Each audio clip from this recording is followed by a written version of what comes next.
Bonjour à tous, c'est Sébastien Richard, l'investisseur dromois.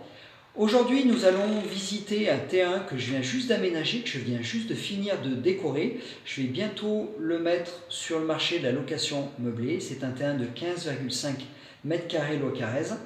Dans un premier temps, ce qu'on va faire, on va visiter ce bien et ensuite on fera un petit point sur l'aspect financier lié à ce bien. Voilà, c'est parti pour la visite. Là, on arrive dans le séjour, une pièce qui fait à peu près un petit peu moins de 10 m². Voilà, je vous fais voir un peu ce que je vais faire. Je vais rentrer. Donc, on est arrivé ici. À côté, donc vous avez le tableau électrique. Vous avez une petite table pour pouvoir manger. Derrière, vous avez la cuisine équipée avec une partie télé. Et en face, vous avez le canapé avec la petite table basse. Voilà. La couleur dominante du logement, la voici. Et avec un rappel, avec des éléments de déco, les coussins, la branche de noisetier tortueux. Donc la déco, comme je vous ai dit à chaque fois, la déco, il suffit juste de mettre des petites choses. Mettez pas énormément d'argent dans la déco, quoi.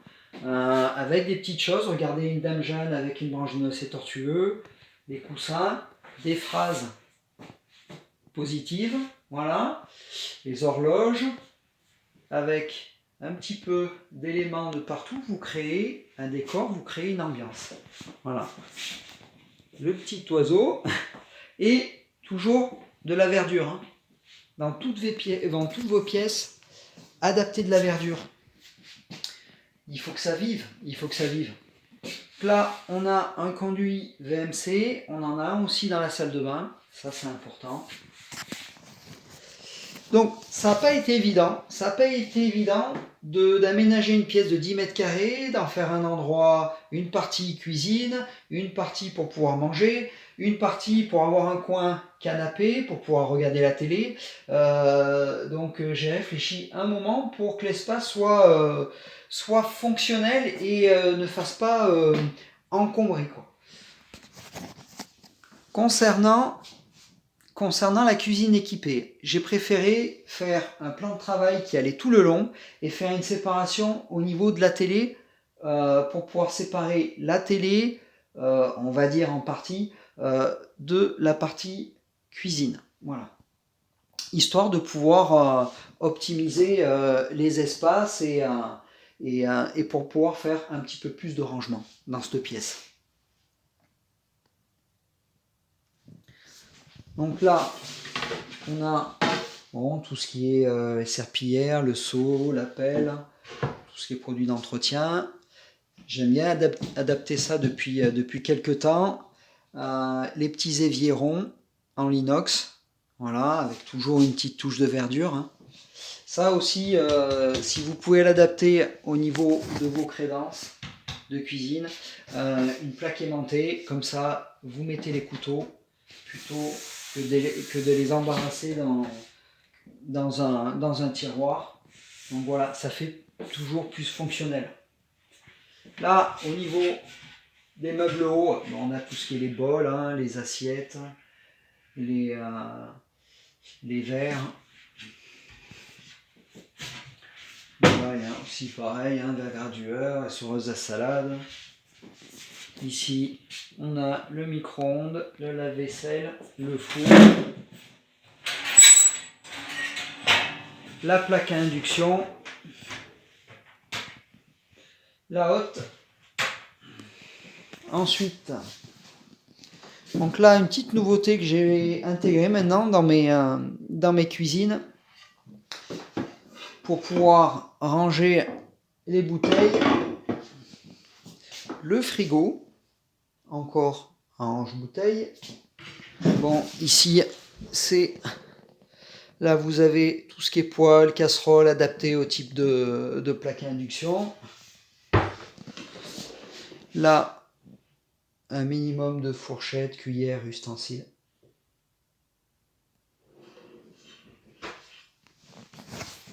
Voilà pour cette partie. Voilà pour le séjour. Je refais un petit tour. Ensuite, nous allons visiter la chambre.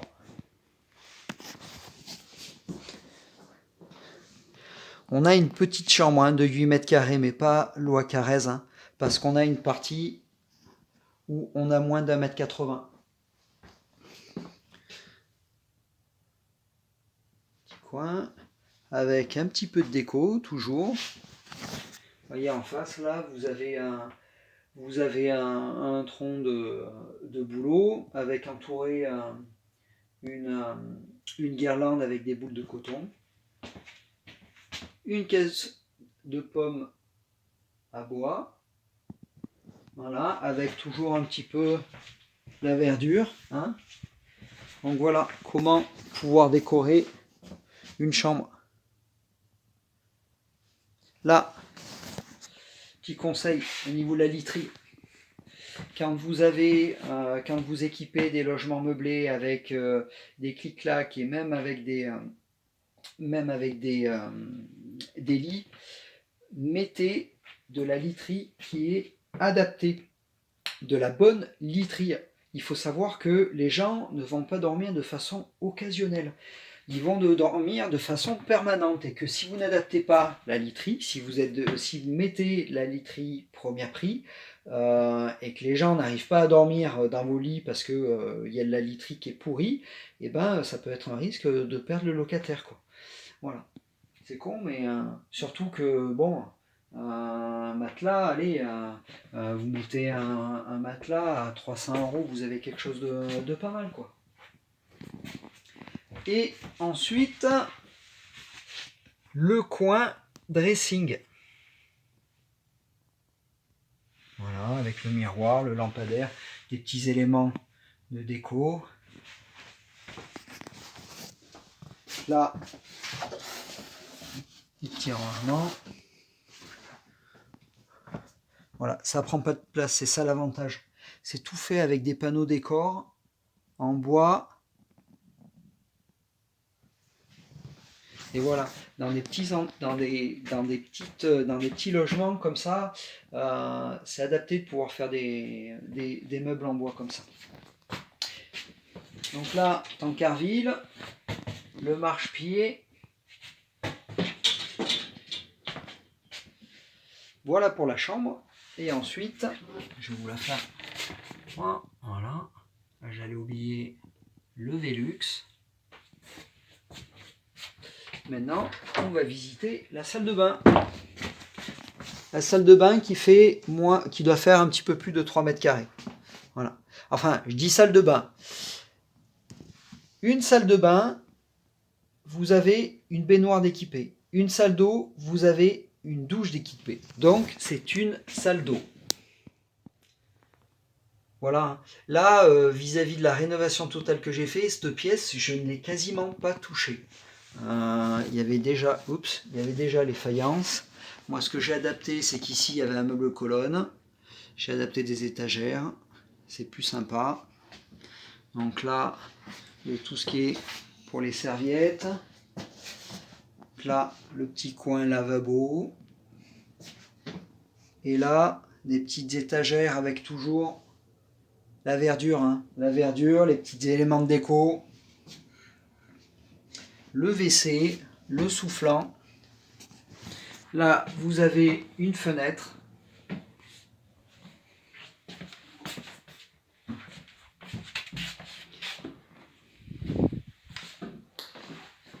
Voilà.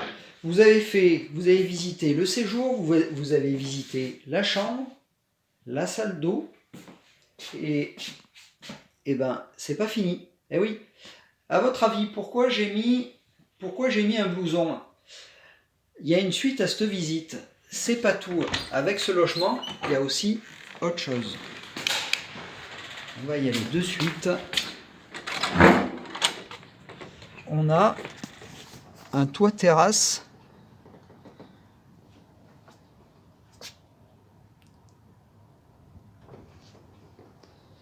un toit terrasse couvert de 18 mètres carrés.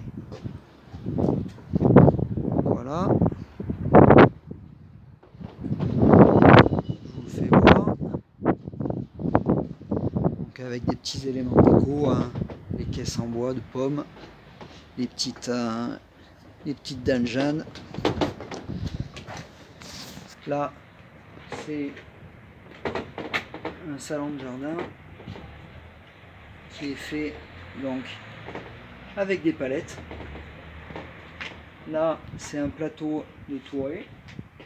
Donc voilà, c'est dans l'air du temps. Voilà. Ici, voilà, des petits éléments de déco. Tout autour, en fait, vu que on a des dalles qui sont adaptées sur des plots réglables. En extrémité, pour pouvoir régler un petit peu, pour que ça fasse plus sympa, pour éviter quand on est plein de feuilles qui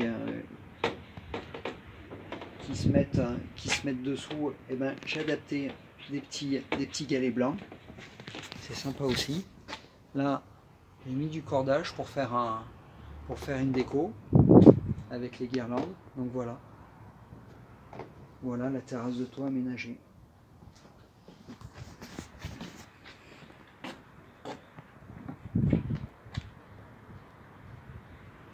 Voilà, avec vue sur les toits de Montélimar. Un petit studio comme ça, avec une terrasse de toit sur Montélimar, c'est très demandé. Donc voilà le petit plus de ce T1. Ensuite, la partie financière. Donc, ce studio, il faisait partie d'un immeuble de rapport que j'ai racheté en 2019. C'était compliqué parce que tous les autres logements, je savais exactement ce que j'allais faire, mais là, j'étais un petit peu perplexe parce que c'était une petite superficie qu'avec des superficies de 16 mètres carrés, loi 15, là on est un petit peu moins parce qu'il y a eu des travaux d'isolation et tout ça, mais j'aime pas travailler sur des petites superficies, ça a été un challenge et puis il a fallu que ça rentre au niveau du financement, que je trouve des solutions, et puis voilà, et puis c'est un bien qui va être mis sur le marché de la location meublée dans pas longtemps. Là c'est de toute façon, hein, je viens juste de le finir ce soir. Donc voilà, maintenant j'ai tout à faire.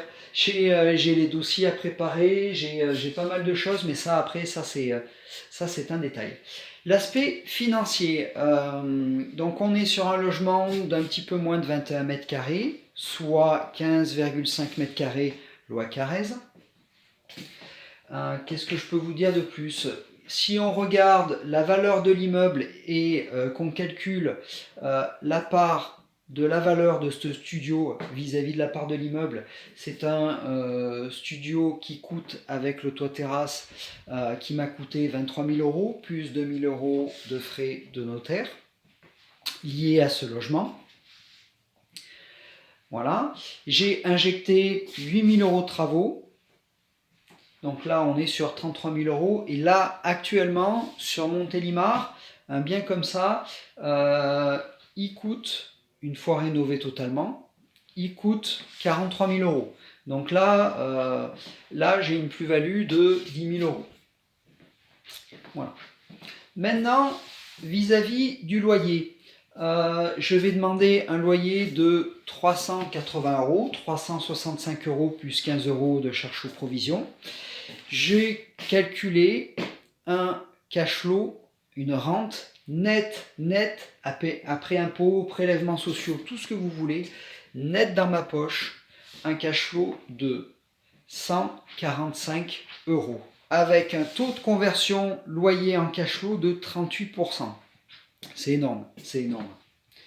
Un loyer de 380 €, un cash flow de 145 €, un taux de conversion loyer cash flow de 38%. Et là, je vais vous donner aussi un indicateur qui est aussi intéressant. Maintenant, quand je ferai des études de cas, de toute façon, quand je vais faire des études de cas, je vous en parlerai. Et lors des prochaines visites de mes biens, je le mentionnerai, l'indicateur du taux de rendement. Le taux de rendement net pour ce logement est de 10,25%. Ça aussi, c'est énorme. Enfin, c'est énorme.